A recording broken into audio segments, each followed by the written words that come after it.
dans la banlieue de Toulouse, Nérin suivait un apprentissage en carrosserie et mécanique auto. Un jeune homme souriant. Une prison, pas pour les tueurs, pas pour les violeurs, évidemment pas pour les terroristes, mais pour les petites peines. Une prison où les primo-délinquants ne sont pas mélangés avec des radicaux islamistes. Une prison avec des droits, mais aussi des devoirs, qui assure des cours d'éducation civique, une formation qui oblige à respecter des règles, sans drogue ni violence. Un moyen de rebondir, une seconde chance pour le prisonnier, mais surtout pour notre société en danger.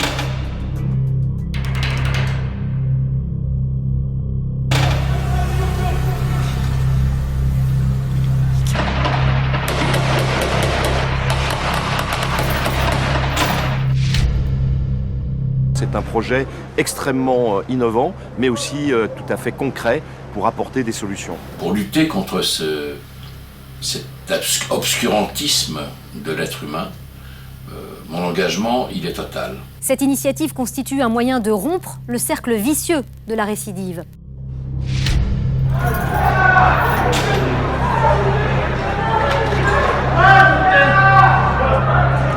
Hé, qu'est-ce qui se passe ?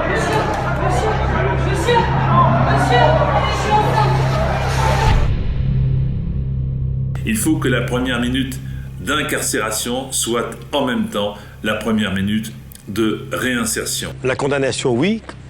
L'humiliation, non. J'estime que certaines personnes qui ont fait des erreurs ont le droit d'avoir une deuxième chance. Mais n'importe qui peut faire une erreur dans sa vie. La prison doit être un lieu d'où on sort meilleur. Donc c'est très important pour moi de soutenir l'action d'ensemble contre la récidive.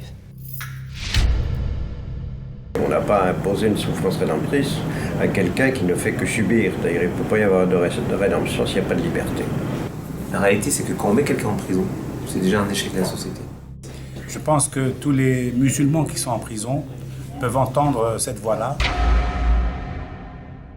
Développons largement, je dirais, le projet pour tous les plus petits délinquants. Et nous savons, les individus qui se radicalisent soit dans des mosquées salafistes, soit en prison. Faire progresser cette compréhension de ce qu'est l'univers carcéral parce que c'est une urgence.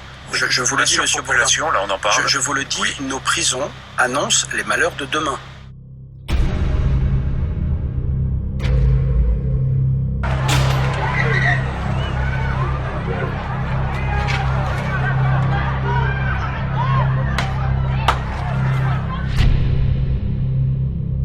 Il s'agit du prêtre de la paroisse qui a été égorgé par les deux assaillants. Tous les problèmes qu'il y a eu, tous les attentats, c'est des gens qui sont passés en prison.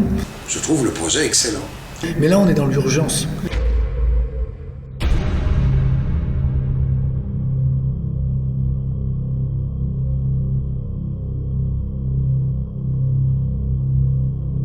Je soutiens Ensemble contre la récidive. Je soutiens Ensemble contre la récidive.